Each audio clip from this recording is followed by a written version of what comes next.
Okay, welcome back to my channel. This video picks up where I left off from the previous video. But like I said towards the end of that video, this video may not get uploaded. I'm making the video while I attempt to make more progress on this puzzle, but I want to get an idea as to whether or not my viewers would enjoy this. And if it proves that it's not something that people want to watch, then this video will just get chucked, and I'll be okay with that, because I still have other things I can do. You know, the puzzle and the color and chat, the live streams, and the diamond painting whip and chat, and I know those will appeal to people. But since I am still motivated to make more progress on this puzzle, I turn the camera back on while the previous video is uploading. You know, I don't know how many of you out there are jigsaw puzzle fans, but it's a lot of trial and error. You know, you put a piece down, it works, or you put a piece down and it doesn't work, and you just go back and forth, you know.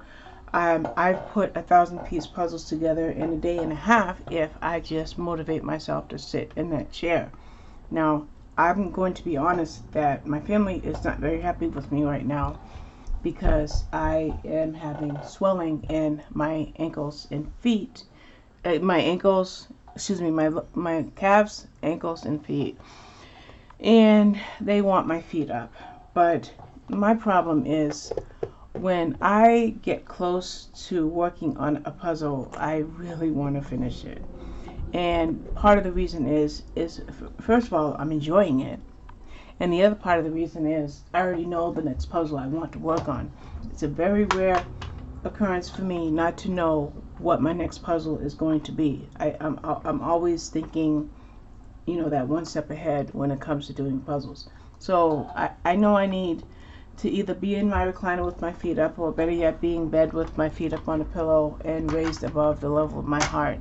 But I did take medication, furosemide, I believe, which helps to reduce the swelling. Of course, it requires a lot of trips to, you know, get rid of the fluid that's in my body. But that's a good thing, because it helps to reduce the swelling, which takes some of the pressure away from my heart. I do have congestive heart failure, so I have times when I have swelling, and it usually happens in the summer. So for it to be like, you know, I think we already, you know, went into the fall season. Yes, I know how to read a calendar, but I'm just talking. So with me, I get episodes of swelling off and on throughout the year. It may just be in, can you see that? Nope, I just placed a piece over here, but you can't see that. As a matter of fact, this is a pretty poor view. Let's adjust that a little bit. Let's get the phone off the table, and let's make it straight. As straight as I can anyway. There we go. Okay, so you know, I've got congestive heart failure, so I have episodes of swelling, and I could go months without it.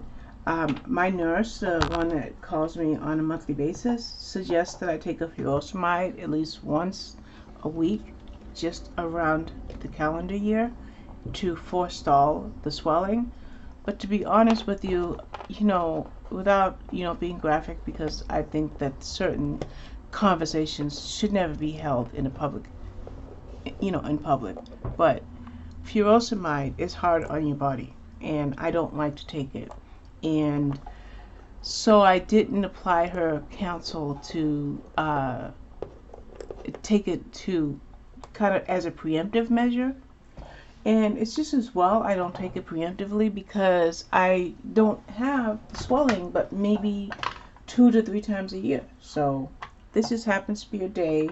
I noticed it last night, actually, and when I got up this morning, your feet can feel very strange when there's too much fluid.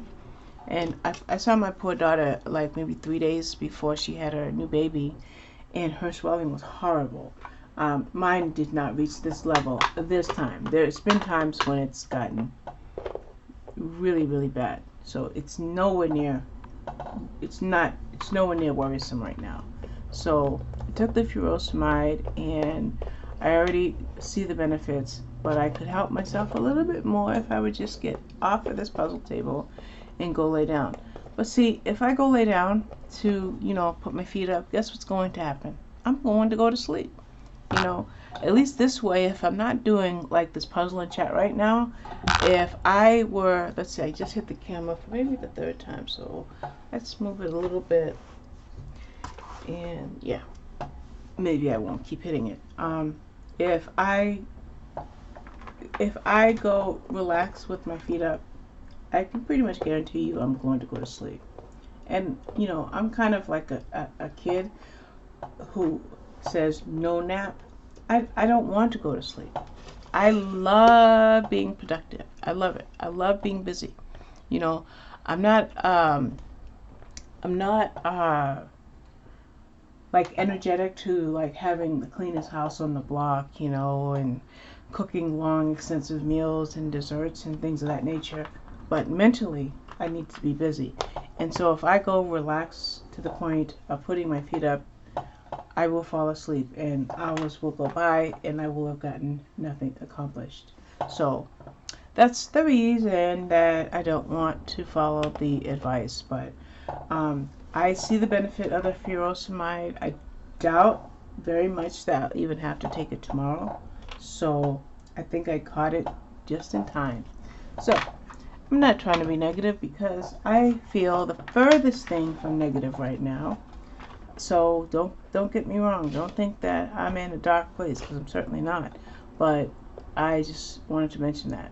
So, as I mentioned, this video that I'm making right now could just be me wasting electricity and wasting battery. Well, I'm really wasting battery power because, of course, everything is plugged in. But I may not even be uploading this video, so this whole conversation that I'm having right now might end up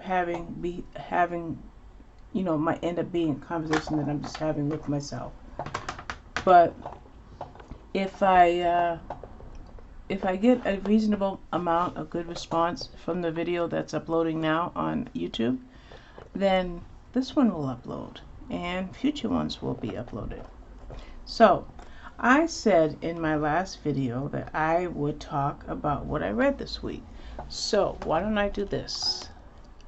I'm going to pull up my spreadsheet to tickle my brain. It's called a tickler, like a reminder.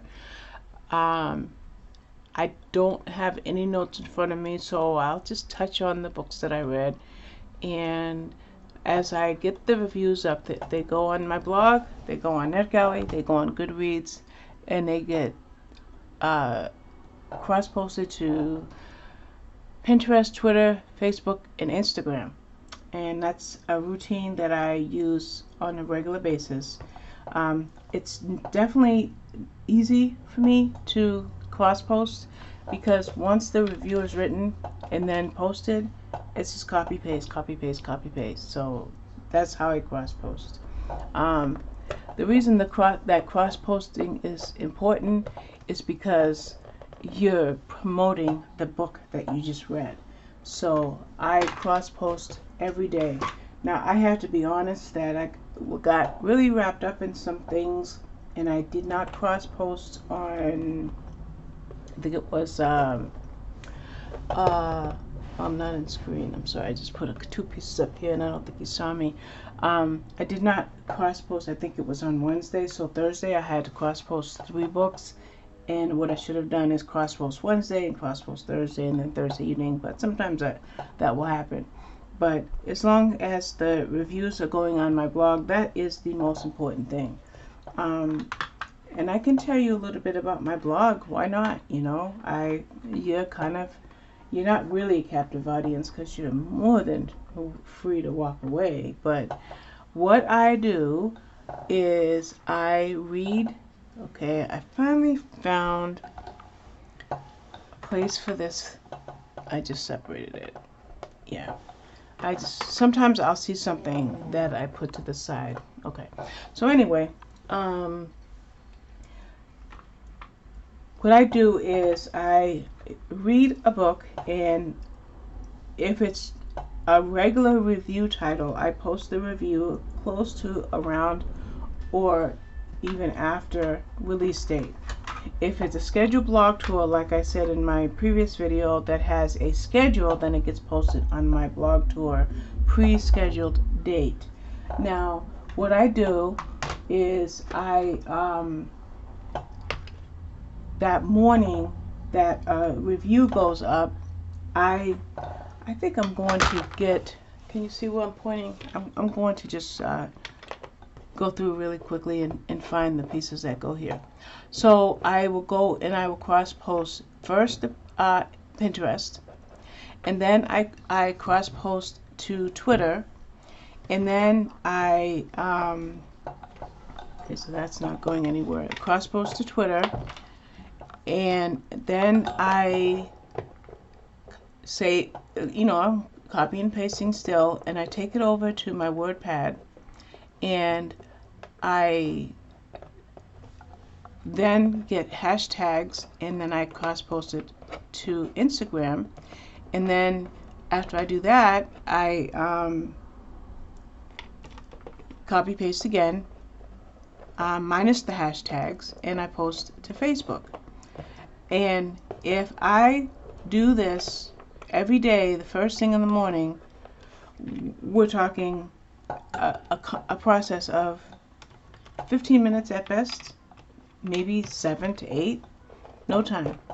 And then I also cross post it to my Facebook page, Robin Loves Reading, which is far more, it's kind of weird. My blog gets between 10,000 and 11,000 views every month, which is 2,500 to 3,000 views a week, every single week, every single month. But I only have 200 followers or subscribers. But then on my Facebook page, I have, I think, 470. So on the one hand, the Facebook page is more successful, but it's truly the blog page that's more successful because of the amount of views that I get.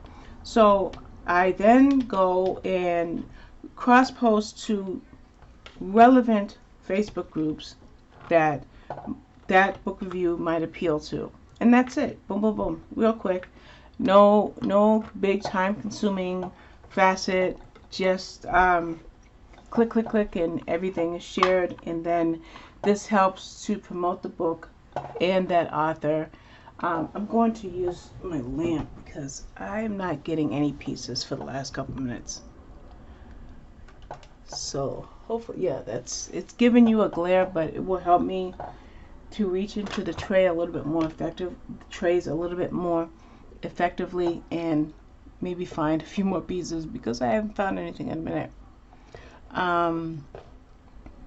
Let's see. I've got to get my groove back. I lost my groove. So on average, I post about, I don't know, maybe 40 reviews every month. So that piece goes here, but that piece does not go here. So we're gonna take that out the way from that.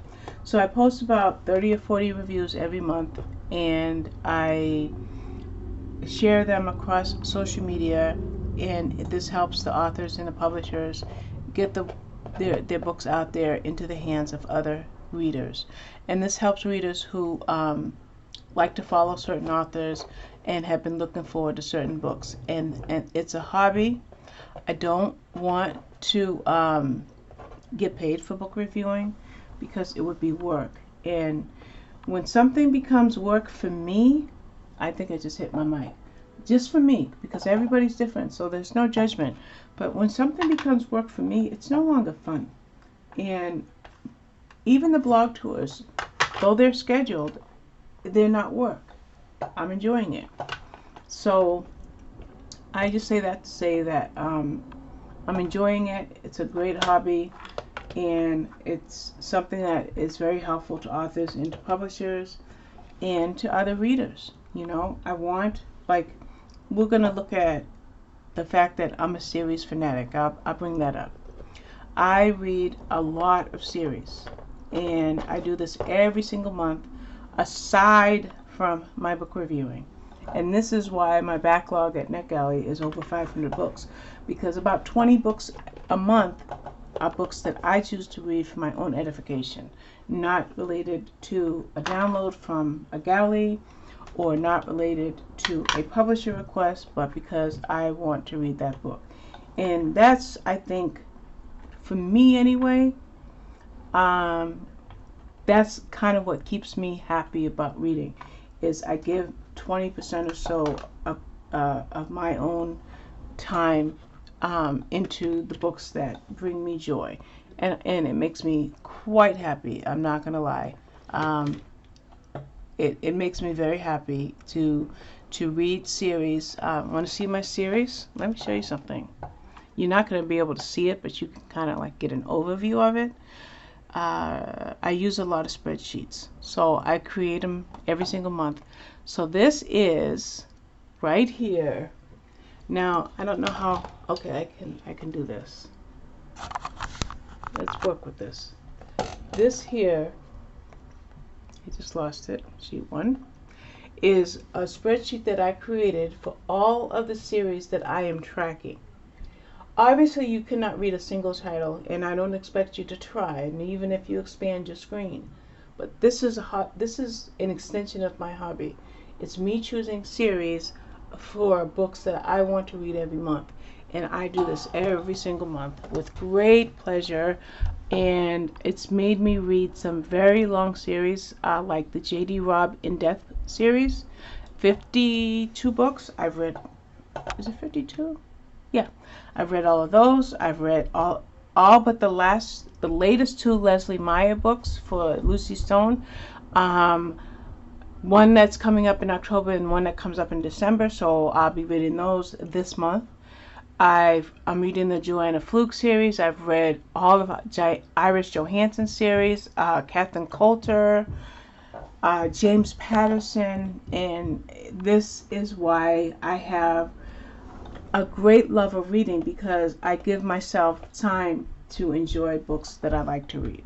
So I don't know why I'm telling you. Well, I don't know why I'm telling you any of this. Just something to talk about. So I'm a series fanatic, and I work with spreadsheets because it helps me to be organized. Organization is important to me. Does using that much organization take the joy away? No, actually using that much organization increases my joy, because it's stressful if things are not organized for me. So I track what I read by page numbers. I track what I read by monthly reads. I track what I read by daily, weekly, and what it does for me is it brings me true joy in a hobby that I love, and I kind of will say I excel at, because I think I'm at 562 books for 2020. I'm going to check so I'm not exaggerating or telling a falsehood. Reading challenge says, okay, yes, I read 562 books for 2020 so far, and my goal was 500, and I think I'll get to about 700. I was kind of hoping I would get to 7. Can you see what yeah, I was kind of hoping I would get to so see, I just put that piece and it doesn't work, so this piece right here is not correct. I was kind of hoping I would get to 725, but I'd never put it in my Goodreads goal, because if I put a number like that in my goal, then we are looking at a challenge that might be a little bit more stressful and reduce the amount of joy. So I left my reading challenge at 500. I think maybe around the second or third week of September, I hit my goal, and so I hit my goal, I think September 10th, somewhere along that line, about a month ago. And last year and in 2018 and 2019, I reset my goal twice as I met my goal, but I'm not going to do that this time. I want to find that piece that goes right here real quick. I'm not going to do that this time. I'm going to leave my goal exactly at 500, and we'll see what it ends up being, getting to come December. And then if I get to 600, which I think I will, maybe even 650, maybe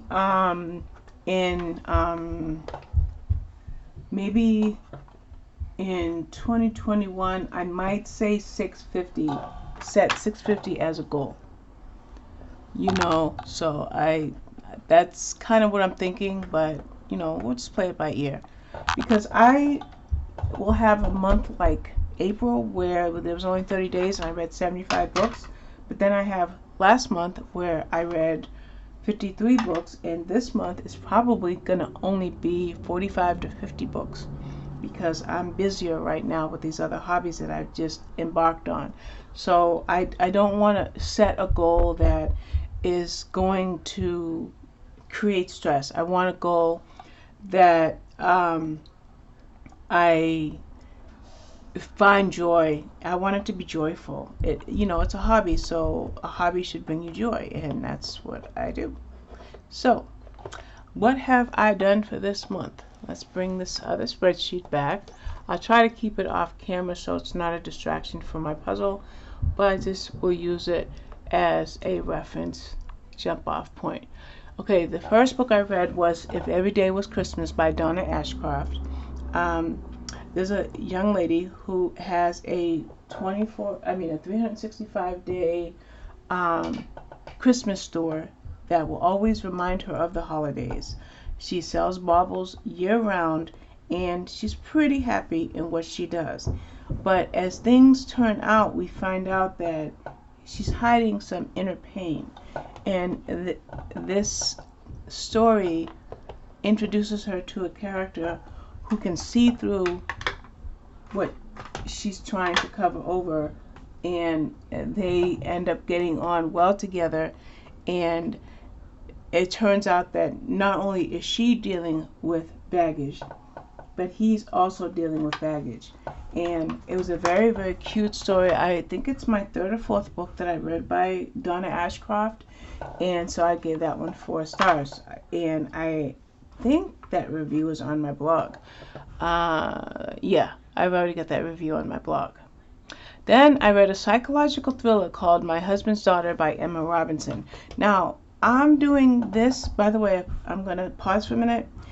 I don't have any editing programs on my laptop yet, so you will not be seeing book covers. You're just going to hear little snippets of the books. And since I just bought the camera just arrived 2 days ago, as I learn how to use editing software, and if I do these chats and talk about books, later in due time I will incorporate book covers, but not right now. So the next book I read in October was My Husband's Daughter by Emma Robinson, and it's about a couple who is, for all, happiness is overrated, but they were happy, they were content. And one of the things that made their relationship work is she did not want children, and she would have a good relationship with whoever she was dating until the issue of children would come up, and it would cost her relationships.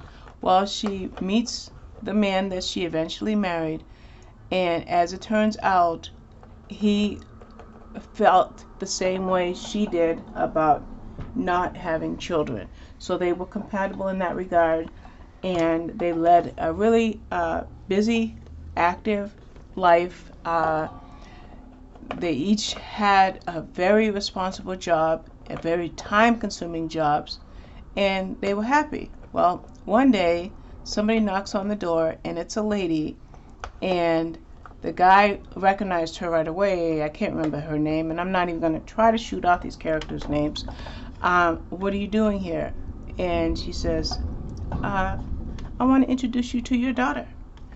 And so I thought that this was going to be a psychological thriller, because I have read books where there's a child that comes into the picture after the fact, and this child, then the character who is bringing in this child to somebody that's not aware of the child, then there's going to be a lot of drama and ulterior motives. And so I was in the mindset that I was going to be reading some sort of a thriller. As a matter of fact, and I'm not working from any notes, so I will try to be careful of using, of putting any spoilers in. But I'm reading this book and I'm expecting heavy drama, and I'm expecting this woman to have a motive that's not kosher. And but things don't quite turn out that way. Excuse me for getting some water. Things don't quite turn out that way. As a matter of fact, there was a strong reason as to why she brings this daughter to the attention of her ex. Now, I will say this. He was unaware that he impregnated her before they split up. As a matter of fact, he was completely surprised, but he took one look at the little girl and believed her when she said that it was their daughter, that he fathered this child. And I think the girl is 4.5 or 5 years old. And so it's more women's fiction and drama. And that's pretty much all I'm going to say about the book, because I'm not working from any notes and I do not want to give any spoilers, but it was a really good book. I think I only went with 4 stars, and in as much as I love I think this is Emma Robinson, in as much as I love her work, the way the premise started and the way my attitude towards the character was affected by how I was reading it, I had to go with 4 stars. So it was a really good read. I did this for a blog tour, so this review is up on my blog. Then I read 2 of 3 books by Lyssa Kay Adams that I'm reading this month, and they are the Undercover Bromance series. So the first was Undercover Bromance, and the other was the Bromance Book Club. And what it is a group of men who read romance, and they get together and they discuss it. Well, the men in question in book 1 and book 2, and I'm sure in book 3 when I get to it next week, they use what they're reading to fix their broken relationships, or to find a relationship that will bring them a future. So it's kind of cute, if I can use the word cute to describe these Lyssa Kay Adams books. It's kind of cute for men to be reading and discussing romance in a book club. Now, I'm going to be honest, and as much as I'm an avid reader, I've never... see this piece here? Let's get the camera up. It kind of looks like it goes there, but I don't really think it does, so I'm going to take it out. So,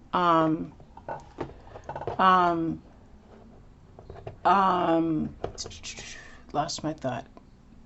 Let me get my... so they have their book club meetings. You have a cup of coffee, you sit down and you chat about books and so forth and so on. No, I've never been part of the book club, but I pretty much know the process. I mean, that's, pretty simple. So you have these grown, big, brawny men discussing romance and love scenes. Now, in the first book, Undercover Bromance, you had snippets of one of the romances they were reading. So while the dual viewpoint was in the male in the relationship that was the center of the story, and the female that was in the center of the relationship in the story, in the first book in the series, you also had snippets of the romance they were reading. And I believe it was Victorian and definitely kind of humorous. So it was steamy and humorous, at the same time. Then I read the Bromance Book Club, as I've already mentioned, which was the second book in the series. It did not include the snippets of romance. It didn't include those snippets of the books that they were reading, but it followed the same premise of somebody that was in a relationship, or should I say pursuing a relationship, and in so doing was being able to use what he was learning from the books in his relationship. Both really good books, and I have the next one, which what is it? Where is the third book? It's the Bromance Book Club. No. I read that one. I don't remember the name of the third one, but I have the third one coming up. It's in my TBR, but for some reason I'm not grabbing it, and I'm not going to waste your time looking for it. Oh, Crazy Stupid Romance, and on the cover of that one is a cat. So I guess our guy is a cat lover, and you got me right there, because I love cats. So that's the next one I'm reading on that series. Today is Saturday, and I should be reading that as early as tomorrow, Sunday, or if I finish Murder on the Dance Floor by Helena Dixon that I'm reading now, I might even start that one tonight. Okay, so the next book I read was The Survivors by Jane Harper. Now, this was, I don't know. I can't say it was a great book. It was a book that kind of surprised me as far as my reaction to it was. I got it as an audiobook through NetGalley because sometime in early September they started an audiobook review program. So like you get advanced reader copies, and now I think they call it like ARC is advanced review copies, and now they have ACs, which is advanced audiobook copies. So I got The Survivors. I'm auto approved from that particular publisher. So when that book came up on NetGalley, I thought, okay, yeah, this looks really good. It's a thriller, and I'm going to read it.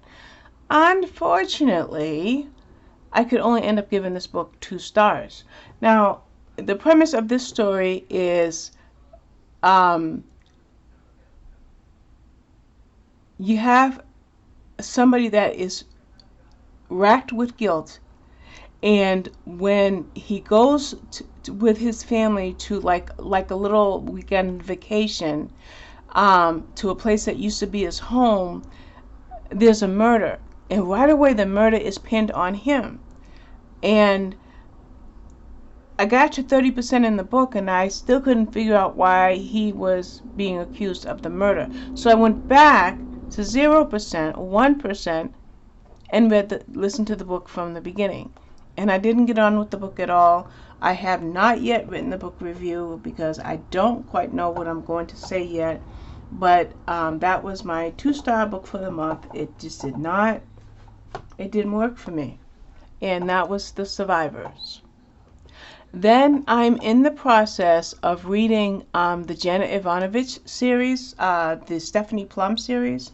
And so I can only get, due to my schedule, I can only get 1 or 2 books in every month. And so I got a chance to read the 6th book in the series, which is Hot 6. Usually when I know I'm going to read one of the books in that series, I will get the following book from my library, but I haven't grabbed the 7th book from my library. So that's Hot 6 by Janet Evanovich. She's a female bounty hunter, and first of all, it's a lot of humor. It's a nice light read. It's pretty much a cozy mystery, but I don't know that I want to call it a cozy mystery because it gets a little spicy from time to time.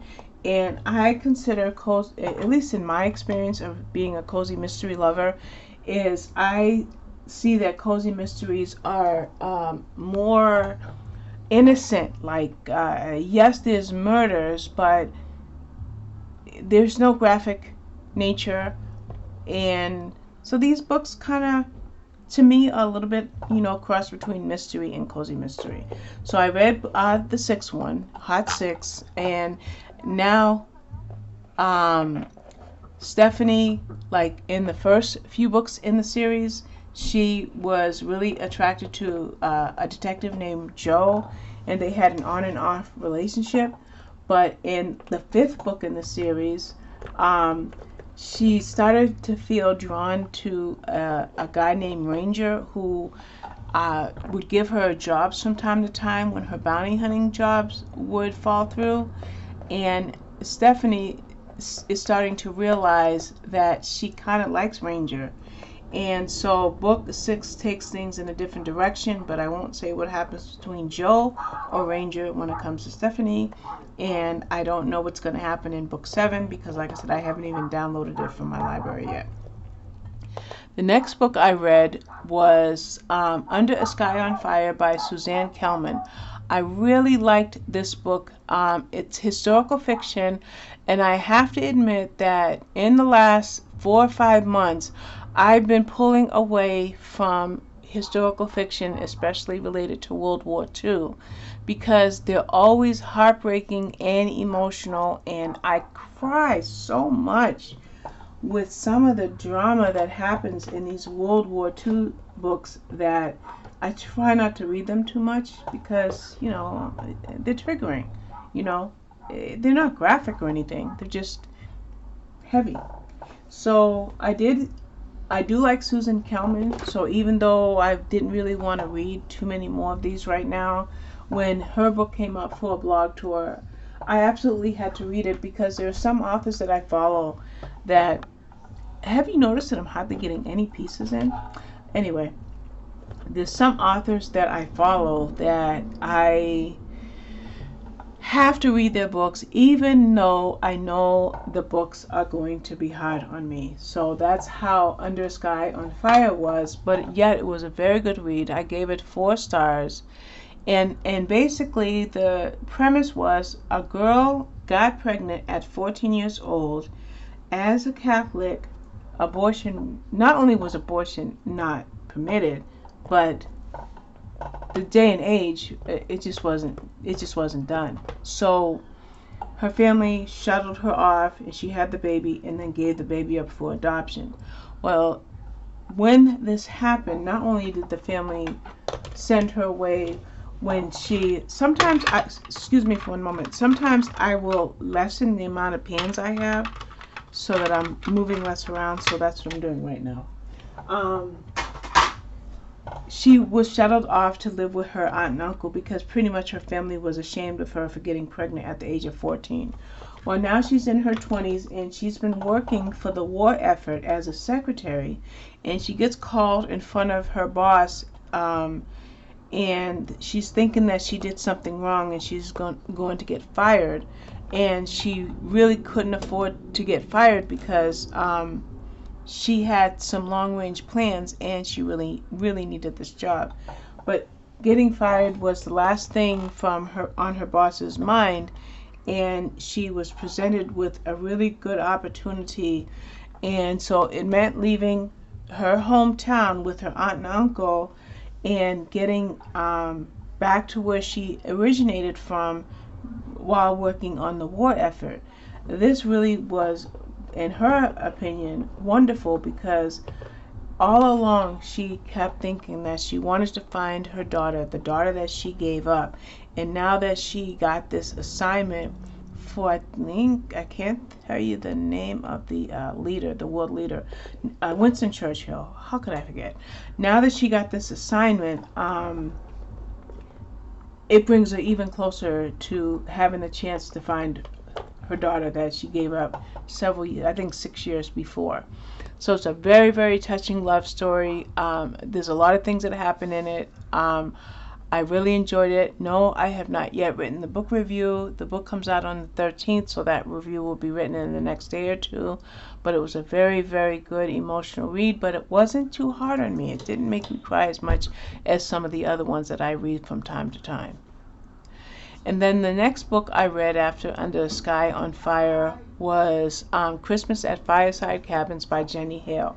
Now, Jenny Hale writes these really cute Hallmark type romances, and I think at least 2 of her books have become movies.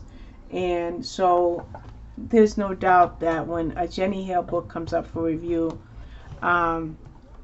that I'm going to try to put some of these pieces together, because I'm not, let's fix this camera. I'm going to try to put some of these pieces together because I'm not making any progress on my puzzle. So I'm just going to take some of the pieces out the tray like I just did and just put them together, because I've got to move a little bit faster. I should be close to being done with this puzzle. So anyway, I really like Jenny Hale's stories. They've got a Hallmark feel to them. They're very, very good, and this story here was a perfect example of a good Jenny Hale book. Obviously, you know, not obviously, but pretty much, I'm going to rate her books kind of high, and in this case, it was a 4-star book, and it was basically about Lila Evans, who had a heartbreaking experience of losing her father, and she goes on a little vacation with, I think, 3 friends, and she gets to a little town that she ends up having difficulty leaving, and actually stays around. Am I in frame? Yes. Stays around after her friends go back home, and her life is forever changed by some of the events that happen in the town that she's in. She takes on a little job, and not a little job, but she takes on a job, and it turns out to involve a love interest, and it was just a sweet story. It was. I gave it 4 stars. You know, not a lot. You know, it wasn't heavy, so it wasn't like, you know, a blockbuster, but it was a great story. I loved it, and I will always read every Jenny Hale book that comes across my path. Then the next book I read after Christmas at Fireside Cabins was The Mirror Man by Jane Gilmartin. Now, this was a combination of sci-fi and a mystery. Now, I generally don't read sci-fi. I'm just not into it. It's not something that I reach for. But I read a sci-fi book about a month ago, and I really liked it. So I said to myself I said that I wanted to give myself more opportunities to read sci-fi when something appeals to me. The fact that this book had an air of mystery on top of it made it a winner for me. And it's about cloning. A guy gets offered $10 million if he'll allow himself to be cloned and to pretty much go into hiding, so to speak, for 1 year while his clone lives his life with his wife and his son. And what he has to do as part of the arrangement is watch his clone and family interact for 6 hours a day by closed caption video. And he has someone that's with him pretty much taking notes and tracking everything that happens with the clone and with his family. And it turns out being much more than a sci-fi book, because it ended up being a situation that involved some really, really sketchy things. I don't want to give any spoilers, and it proved to be a great mystery. And who did I say? Jane Gilmartin. I never read anything by her before, but now that I have read my second sci-fi book in a month, I have read other sci-fi books this year, very early this year, but now I definitely want to put sci-fi as one of the genres that I want to read. Now, every month Tor, which is a publisher, gives me a link for a sci-fi book. I've never gotten one from Tor, but now that I've exposed myself to 2 really good sci-fi books in the past few weeks, I will start paying closer attention to those emails from Tor in order to keep this genre going as in my everyday reading. So that was The Mirror Man. It was really thrilling. It's funny because without doing a spoiler, when I thought the book was over, it wasn't over.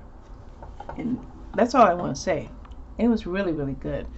Let's see, when did The Mirror Man come out? I just want to tell you, because if it's not out yet, I want to encourage you to get it. So I just want to pull it up on Goodreads.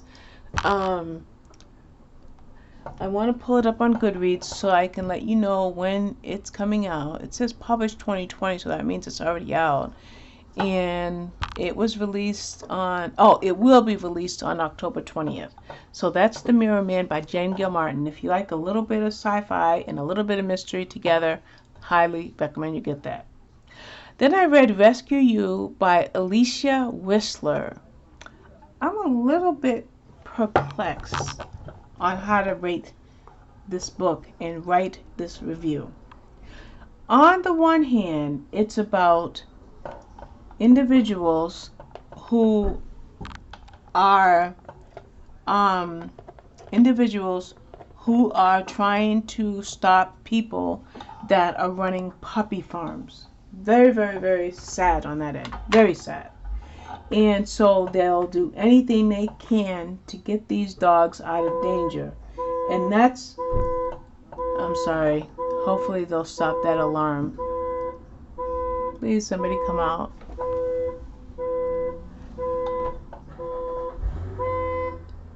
She's trying to start her car, so give me a moment.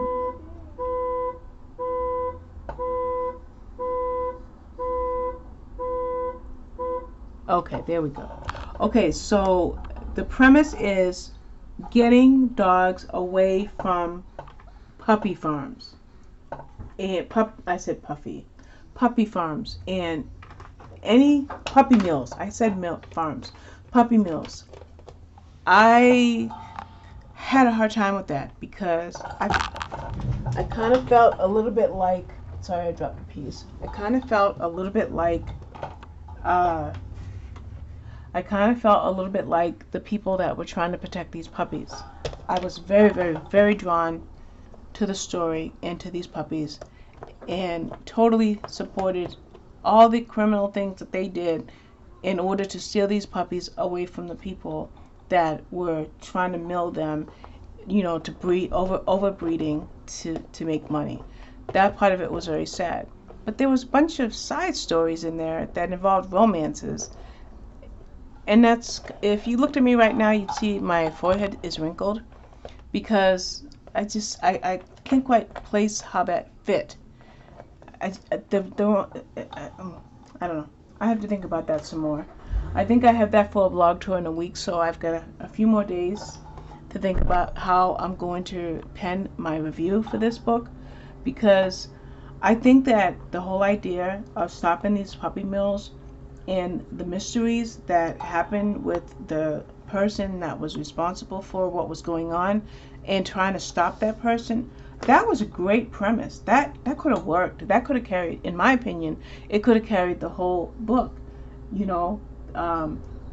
Finding the guilty party, stopping the guilty party, preventing people from buying puppies from the puppy mills. I could see that working really well, but it's not what I got as a reader. I got more. I got what I didn't like, and that was the romances. I just don't think they fit. And so this book will probably get 3 stars. It will get at least 3 stars because of the awareness that is being drawn to puppy mills and the efforts that people went through to stop them. So for that alone, yes, 3 stars for sure. But I don't think I can go higher than 3 stars because I don't understand why they had to have 2 or 3 romances within the pages of the book. So that's my tentative, all I can say is tentative thoughts on Rescue You by Elisa Wishler, if I'm pronouncing her name correctly. The next book I read was The Girl She Wanted by K.L. Slater. Now, I think this makes maybe my 5th book by K.L. Slater, and I'm always going to read her books, and I do have one more of her books from NetGalley to read. I love her writing. It's always very good. And in this one, though, it was about a woman who was not quite. There was something about a woman where her marriage fell apart, and now she's living with her sister and brother-in-law. However, she gets accused of being guilty. She's accused of being guilty of. She's accused of being. How can I say this properly? Being responsible for the deaths of 2 patients, an elderly man and a baby. So, number one, she's arrested and charged and questioned, not charged. She's arrested and questioned for the deaths of those 2 patients. And meanwhile, just before this arrest happens, she's, by the way, if I haven't said this already, she's living with her sister and brother-in-law. And her brother-in-law is constantly ribbing his wife, you know, your sister needs to go. This is not working. I don't want her here. Now, the husband works as on an oil rig, so he's 2 weeks. He works 2 weeks out of the house, and he's home 2 weeks out of the month. So, just before his 2 weeks on shift, him and his wife really get into it, and he pretty much wants his sister-in-law gone before he gets back home.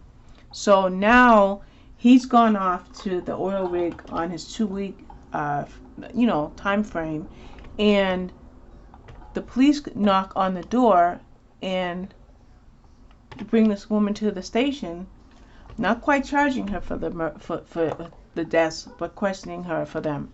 So the sister whose home she's living in is like, why didn't you tell me? Why didn't you prepare me for this? What's going on? What's going on? And her sister is claiming innocence as far as what happened to the patients. And then the book shifts into a really, really substantial mystery. I loved it. I gave it 4 stars because, like a good mystery does, it did not go in the direction that I, as a reader, thought it would, and that's a plus because I love being thrown off. You know, when you expect something to be a certain way in a book and it's not the way you expect it, then to me, at least in my estimation, it's a sign of a good writer, because that writer has pulled me into the story to the point where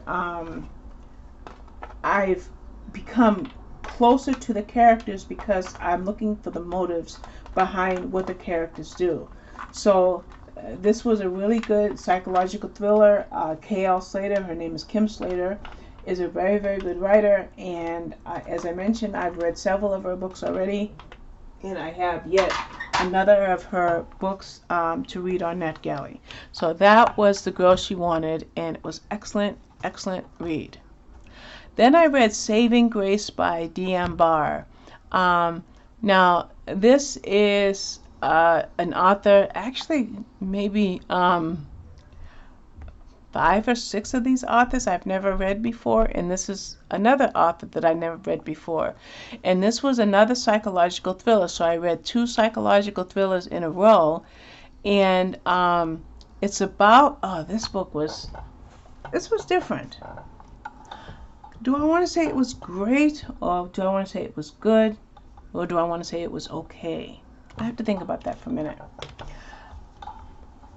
There's a woman who is married with a 14 and a 15-year-old son, and she is under her father and her husband's thumb. Okay? Not only that, she is in treatment with a therapist and has been since she was a teenager. or maybe even a child, for years anyway. Now, I, as maybe 40 or so percent, as I'm reading 40-50% of the book, all I kept thinking about was Gaslight. I think Edward R. Murrow was in that book. In that movie. All I kept thinking was about that movie. I've seen Gaslight maybe 3 times, and this book definitely ticked off all the boxes regarding gaslighting. And so, for that reason, I thought it was really, really good, because I loved the movie Gaslight.